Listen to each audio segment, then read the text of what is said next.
Praise lord. బాగున్నారా? చాలా సంతోషం ఈ విధంగా కలుసుకోవడానికి దేవుడు చక్కటి అవకాశాన్ని ఇచ్చాడు. అనమాట దేవునికి మహిమ కలుగును గాక. ఈ రోజున పరిశుద్ధ లేఖనాల నుంచి దేవుని వాక్యాన్ని చూసుకుందాం. యెషయా గ్రంథము 53వ అధ్యాయం 3వ వచనం. అతడు తృణీకరింపబడిన వాడు ఆయను, మనుషుల వలన విసర్జింపబడిన వాడును, వ్యసనక్రాంతుడుగాను, వ్యాధులను అనుభవించేవాడు గాను, మనుషులు చూడనల్లని వాడు గాను ఉండెను.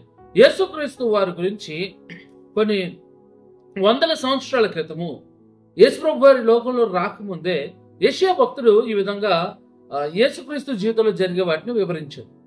అయితే యేసు ప్రభు వారు ఈ లోకంలో ఎలాంటి శ్రమను అనుభవించాడు అంటే, కేవలము కొట్టినప్పుడు, లేకపోతే కొరడాలతో కొట్టినప్పుడు, సిలువ వేసినప్పుడు, మేకులు దింపినప్పుడే కాదు, కానీ కేవలం అది 16 గంటలు మాత్రమే జరిగిన సంఘటన. కొర్రాలతో కొట్టి, లేకపోతే కొరడాలతో కొట్టి శిక్ష మొత్తం జరిగిందంతా ఒక 16 గంటలే. కానీ యేసుక్రీస్తు వారి తల్లి గర్భంలోకి వచ్చిన నాటి నుంచి శిలువ మరణం వరకు ఎన్నో శ్రమలు పొందాడు. ఆ శ్రమంలోనే యెషయా భక్తుడు రాస్తూ ఉన్నాడు, యేసుక్రీస్తు వారు ఎలాంటి బాధలు పొందాడు. మానసికమైన బాధల్లోకి వస్తాయి, మానసికమైన ఇబ్బందులు వేరు. అంటే ఒక గాయం తగిలితేనండి మానిపోద్ది, కానీ ఒక మాటతో తగిలిన గాయము ఎప్పటికీ నిలిచిపోద్ది కదా. అలాగే అనమాట ఇది కూడా గమనిస్తే యేసు ప్రభు వారి జీవితంలో శారీరకమైన హింసలు అనుభవించకన్నా ముందే మానసికమైన హింసలు అనేకం అనుభవించాడు ఆయన. వాటిలోనూ మనం గమనిస్తున్నాం, అతడు తృణీకరింపబడిన వాడు ఆయన. గడిచిన వీడియో ఒకటి ఉంది, ఆల్రెడీ చేశాను దీని మీద.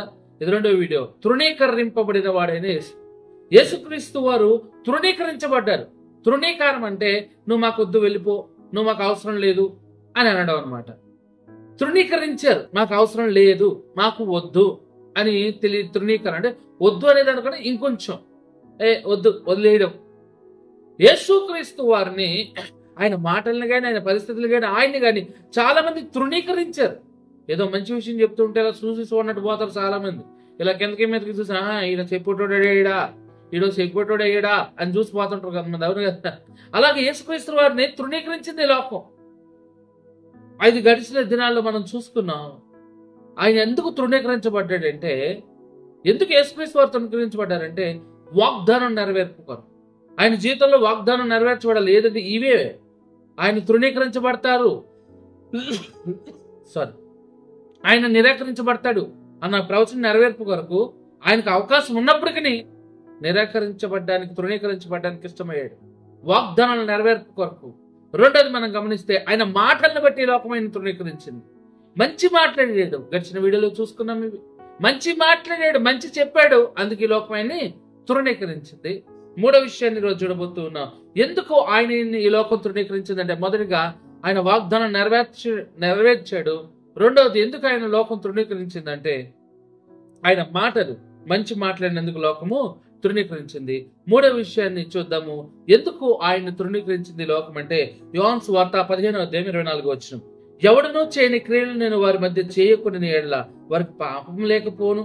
ఇప్పుడైతే వారు నన్నును నా తండ్రిని చూచి ద్వేషించి ఉన్నారు. యేసుక్రీస్తు వారు చెప్తున్న మాట, ఈ లోకం నిన్ను ద్వేషిస్తుంది, ఈ లోకం నిన్ను దూరం పెడుతుంది. దేనికంటే యేసయ్య చేసిన అద్భుత క్రియలను బట్టి, యేసయ్య చేసిన ఆశ్చర్యకార్యాలను బట్టి ఈ లోకం ఆయన తృణీకరించింది. అక్కడ శాస్త్రులు, పరిసయ్యులు అందరూ కూడా యేసుక్రీస్తు ద్వారా మేలులు పొందుకుంటున్న వారు కూడా ఆయన తృణీకరించిన వారై ఉన్నారు. ఆయన క్రియలను బట్టి ఏం చేశాడండి? గుడ్డివాడికి చూపునిచ్చాడు, కుంటివాడికి నడకనిచ్చాడు, చెవిటివాడికి వినగలే శక్తిని ఇచ్చాడు, మోగవాడికి మాట్లాడే శక్తిని ఇచ్చాడండి, గుడ్డివాడికి చూపునిచ్చాడు, చచ్చిన వారిని సైతం లేపాడు కదా, మరణకరమైన కుష్టి నుంచి విడుదలనిచ్చాడు. ఎవడో చేయలేని అద్భుత కార్యాలు చేస్తే ఈయనే మెస్సయ్య, ఈయనే దేవుడిని దగ్గరకు రావాల్సింది పోగా ఏమంటున్నారు తెలుసా ప్రజలు? ఈయన దయ్యాలను బట్టి దయ్యాలు వదిలిస్తున్నాడు, బయల్జెబూలు చేత. యేసుక్రీస్తు వాళ్ళకి స్ట్రాంగ్ కౌంటర్ ఇచ్చాడు. ఎక్కడైనా దయ్యానికి శత్రువు అవుతుందని ఆయన, నేను దేవుని శక్తి చేత కార్యాలు జరిగిస్తుంటే వాళ్ళు ఏమంటున్నారు చూడండి, యేసయ్య దయ్యపు శక్తులు పట్టుకున్నవాడు అంటున్నారు. ఎంత దారుణమైన మాట. ఆయన క్రియలు, అద్భుత క్రియలు జరుగుతుంటే ఆశ్చర్యపోవాల్సింది పోయి ఇది ఏమవునో. ఆఖరి శిష్యులు కూడా ఆయన అంత అద్భుత కార్యం చేస్తే ఇది ఏమవునో, ఈయన ఎవరో, ఏసుతో తిరుగుతూ కూడా ఈయన ఎవరో అంటుంటారు. అంటే అంత లోకం ఉందన్న. యేసయ్య చేస్తున్న క్రియలను బట్టి, యేసు జరిగిస్తున్న అద్భుత క్రియలను బట్టి యేసయ్యను తృణీకరిస్తుంది. ఆనాడు తృణీకరించింది లోకం, ఈనాడు తృణీకరిస్తుంది లోకం. ఆయన మెంచిన కార్యాలు, మేరైన కార్యాలు, కష్టాలను తొలగించే కార్యాలు, అవమానము తొలగించబడే కార్యాలు, ఎవడి వల్ల కాని కార్యములు ఆయన చేస్తే ఈ లోకం ఆయన తృణీకరించింది. శాస్త్రులు, పరిసయ్యులు, యూదామత ఎందుకు చంప చూస్తున్నారంటే వాళ్ళు చేయలేకపోతున్నారు, యేసయ్య చేస్తున్నారు. రే, లాజరు, చనిపోయిన లాజరు శవమై 4 రోజులు సమాధిలో ఉన్న లాజరు బయటకు వస్తే ప్రపంచమే పాదాల మీద పడాల్సింది పోగా ఇది ఎట్లా చేశాడబ్బా, అలా ఎలా చేశాడబ్బా అంటారు వీళ్ళు. విశ్రాంతి దినమున ఒక వ్యక్తికి ఓచేయగల వాడికి వేసే స్వస్థత ఇస్తే నువ్వెట్లా చేస్తావు? ఈరోజు విశ్రాంతి దినం. విశ్రాంతి దినం ఏం చేస్తాడు యేసయ్య? కర్రలే అంటున్నాడా, పొయ్యి మీద భోజనం ఉంటుంది, ఏం చేస్తున్నాడు? ఒక వ్యక్తికి స్వస్థత ఎక్కడి నుంచి వస్తుంది? దేవుడి నుంచి వచ్చే కార్యం చేస్తుంటే ఆ కార్యం జరుగుతుంది కాదు, ఇలా బాధ.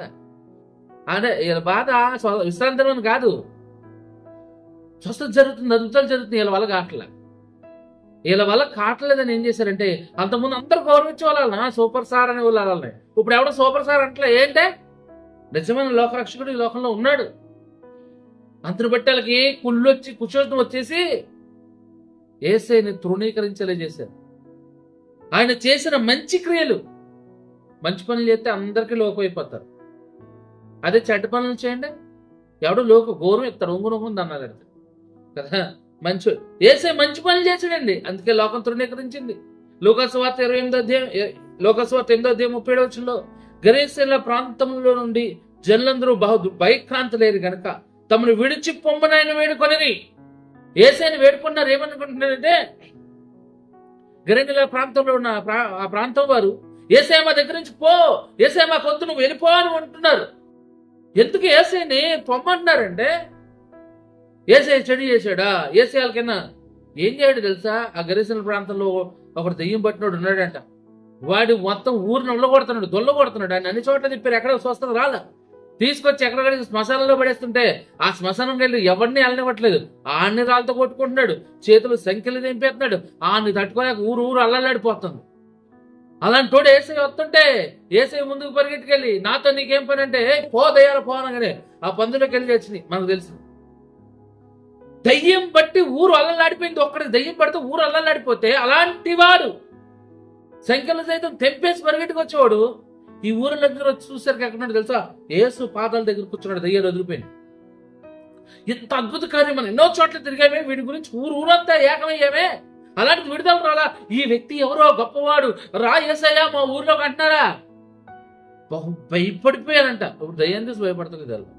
దయ్యం పట్టడం చూసి ఒకటి భయపడి అటు సైడ్ వచ్చేవాళ్ళు కాదు. ఇప్పుడు ఎవరిని చూసి భయపడుతున్నారంట? భయక్రాంతులేదు ఎవరిని చూసి, యేసయ్యని చూసి. ఎందుకు? దయ్యం వదిలించాడు. మా ఊర్లో చాలా దయ్యాలు ఉన్నాయి, మా ఇళ్లలో చాలా దయ్యాలు ఉన్నాయి, అవి విడిచిపెట్టేస్తాడేమో. యేసయ్య మా ఇంట్లోకి వస్తే ఈడు కనబడ్డ దయ్యం. ఈ గెరేసేనుల ప్రాంతంలో సేనాన్ని దయ్యం పెట్టినోడు కనబడ్డే దయ్యాలు చాలా మందిలో కనబడకుండా ఉంటాయి. అదేం చేస్తుంటాయి కదా, ఏది ఎక్కడ దొంగ తినేయడం, అన్నం ఎటువంటి తినేయడం, పిచ్చిగా అరవడం, బట్టలు దింపేసుకోవడం. ఇది కాకుండా ఇది ఒక 10%, 90% కనబడిన దయ్యాలు ఉంటాయి. లోపలే ఉంటాయి మనిషి లోపలే. వీళ్ళు అందుకే అంటారు భయక్రాంతులు. దేనికైనా తెలుసా? అయ్యి బాబు ఈయన కనుక మా ఊరు వస్తే ఎంతమంది దయ్యాలు ఉన్నాయి వదిలిపోతాయి, అయ్యి బాబు వద్దు యేసయ్య నువ్వు పో అంటున్నారు. ఆయన చేసిన క్రియల్ని బట్టి లోకం ఆయన్ని వద్దు పో అంటారు. పరిస్థితి చూడండి ఎంత దారుణమైన పరిస్థితి. యేసయ్య చేసిన క్రియల్ని బట్టి లోకం ఆయన్ని తృణీకరించి, ఆయన సహవాసాన్ని బట్టి. 4వ విషయం, వాగ్దానం నెరవేర్పు కొరకు ఆయన ఇష్టమైంది తృణీకరించబడ్డానికి యేసయ్యకి. 2వ విషయము, ఆయన మాటలను బట్టి లోకం తృణీకరించింది. 3వది ఆయన సహవాసాన్ని బట్టి. ముందు 2 వేరే వీడియోలో చెప్పాను, ముందు వీడియోలో. అయితే ఆయన సహవాసాన్ని, ఆయన చేసిన క్రియల్ని బట్టి లోకము తృణీకరించింది. ఇక 4వదిగా ఆయన సహవాసాన్ని బట్టి.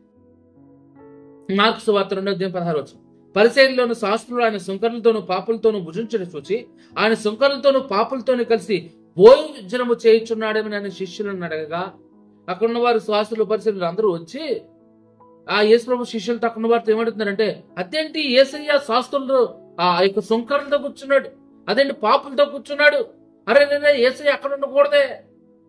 యేసయ్య రాజులతోనూ చేసే సహవాసం చేసే శక్తి సామర్థ్యం యేసయ్య కొన్న. యేసయ్య రాజులతో సహవాసం చేసే సామర్థ్యం యేసయ్య కొంది. అయినా కానీ ఎవరితో ఉండడానికి ఇష్టపడ్డాడు అంటే ప్రధానులని చెప్పుకుని పవిత్రులమని చెప్పుకునే వారి దగ్గర ఉండలా. పాపులయ్యండి పాప బతుకును మార్చుకున్న వారి దగ్గర ఉన్నాం కష్టపడి.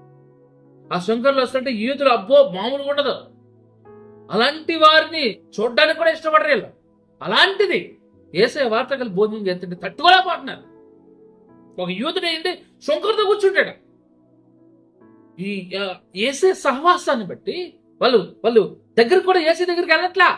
తృణీకరిస్తున్నారే, నువ్వు పో, నువ్వు దేవుడు అయినా సరే మాకు వద్దు, ఎందుకంటే నువ్వు సొంకలతో ఉన్నావు, పాపంతో ఉన్నావు, వద్దు. అలాంటి బతికిది.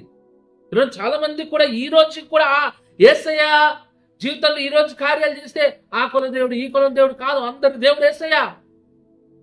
ఒకప్పుడు ఎంత దారుణంగా ఉండేది అంటే ఆ రోజులోనే సొంకరులతోను పాపులతోనంటే వారు వెలివేయబడిన వారుగా ఉండేవారు. వారి జీవితాలు వెలివేయబడిగా ఉండేవి. అలాంటి బ్రతుకులు మనం ఒక భారతదేశంలో ఒక 50 సంవత్సరాల క్రితం, లేకపోతే ఇప్పుడు కూడా మారుమూల పల్లెటూరుకి వెళ్తే ఒక పెద్ద కులమని చిన్న కులమని అట్టడ కులమని ఎంత దారుణంగా చూస్తున్నారో తెలుసా? జరిగిన చరిత్ర మనకు చాలా తెలుసు. ఒకటి కాదు, ఎంత భయంకర పరిస్థితులు ఎదుర్కొన్నారో. తక్కువ కులంలో పుట్టిన వారైతేనే తక్కువ జాతి అని చెప్పి ఎన్నో చిత్రాంశాలు అనిపించాయి. అయితే ఈ లోకం తృణీకరించిన యేసయ్య వారిని తృణీకరించారు. ఆయనకి తెలుసు తృణీకరించబడితే బాధ ఏంటో. ఎందుకంటే ఆ సుంకరులు పాపులు అందరూ తృణీకరించబడ్డారు. కానీ ఆ తృణీకరించబడిన వారికి దగ్గర అయ్యాడు అని చెప్పిన సమాధానం ఏంటో తెలుసా? ఆరోగ్యం ఉన్నవాడికి వైద్యుడు ఎందుకయ్యా? ఆరోగ్యం లేని వాడికే వైద్యుడు కావాలి. వారికి అనారోగ్యంతో అంటే అనారోగ్యం అంటే ఆ శారీరకమైన కానీ మానసికమైన కానీ పాపులతో ఉన్నాడంటే వారు పాపము తొలగించబడ్డది. ఇప్పుడు పాపులు కాదు, పాపులను క్షమించడానికి శక్తి కలిగిన వాడు యేసయ్య. వారు పాపాలను క్షమించాడు కాబట్టి ఇప్పుడు వీళ్ళు ఎలా చూస్తున్నారంటే ఆ సొంకలుగా చూస్తారు, పాపులుగా చూస్తారు. యేసయ్య అలా చూడట్లా. ఆ సహవాసం వారితో కలిసి ఉంటున్నందుకు సహవాసం ఉంటున్నందుకు ఈ లోకమైన తృణీకరించింది. ఈ లోకం యేసయ్యను తృణీకరిస్తుంది. ఇప్పటికీ కూడా యేసయ్యను నమ్ముకోండి, యేసయ్య దేవుడు అంటే వాళ్ళు ఉన్నారు చర్చిలో, వీళ్ళు ఉంటారు, మనం వెళ్ళకూడదు. కొన్ని ప్రాంతాలు వారు అదే నమ్ముతున్నారు. కాదయ్యా, యేసయ్య తక్కువ కాదు ఎక్కువ కాదు, అందరి దేవుడు. ఆ సహవాసాన్ని బట్టి ఆ రోజున యేసయ్యను తృణీకరించారు. ఈ రోజుకి కూడా సువార్త ప్రకటిస్తుంటే ఆ పలానా కులాల దేవుడు కాదు, కులాల దేవుడు కాదు యేసయ్య. యేసయ్య నిజమైన దేవుడు, ఆయనే దేవుడై ఉన్నాడు. కాబట్టి యేసు ప్రభు వారు తృణీకరించబడ్డాడు. ఆయన వాగ్దానాల కొరకు ఇష్టమైంది ఆయనకే. ఆయన మాటలు మంచి మాట్లాడారని లోకం తృణీకరించింది. మంచి క్రియలు చేశారని లోకం తృణీకరించింది. మంచి సహవాసం ఎవరికైతే అవసరమో వారితో ఉన్నట్టు లోకం తృణీకరించింది. ఒకవేళ నువ్వు ఈ లోకంలో తృణీకరించబడుతున్నావంటే సంతోషించు, నువ్వు సరైన మార్గంలోనే ఉన్నావు. నువ్వు ఈ లోకం చేత, నీ బంధువుల చేత, నీ చుట్టూ ఉన్న వారి చేత తృణీకరించబడుతున్నావంటే నువ్వు సరైన మార్గంలో ఉన్నావే క్రైస్తవుడా. ఎందుకంటే నువ్వు మంచి మాట్లాడుతున్నావు, మంచి పనులు చేస్తున్నావు, మంచి ఎవరికైతే అవసరం వారితో ఉంటున్నావు అంటే ఈ లోకానికి నచ్చదంతా. అందరు బట్టి ఈ లోకం నేను తృణీకరిస్తే బాధపడకు. ఈ లోకం తృణీకరించవచ్చు, ఈ మనుషులు తృణీకరించవచ్చు, యేసయ్య నిన్ను తృణీకరిస్తలేదు. ఆయన కౌగుట్లను నేను ఎత్తు పట్టుకుంటాడు. కాబట్టి తృణీకరించబడితే బాధపడకు, సంతోషించు. తృణీకరించని యేసయ్య మనకు తోడుగా ఉన్నాడు. ఈ వాక్యం దేవుడు ఫలింపజేయను గాక. ఆమేన్. Praise Lord. ఇంకా సబ్స్క్రైబ్ చేసుకోలేదా? ఇప్పుడే సబ్స్క్రైబ్ చేసుకోనండి, లైక్ చేయండి, మీ యొక్క అమూల్యమైన కామెంట్ని తెలియచేయండి, మీ ప్రార్థన అవసరాలు కూడా కామెంట్ రూపంలో తెలియచేయండి. ప్రాముఖ్యంగా ఈ వీడియోని ఇతరులతో షేర్ చేసుకోండి. వందనాలు.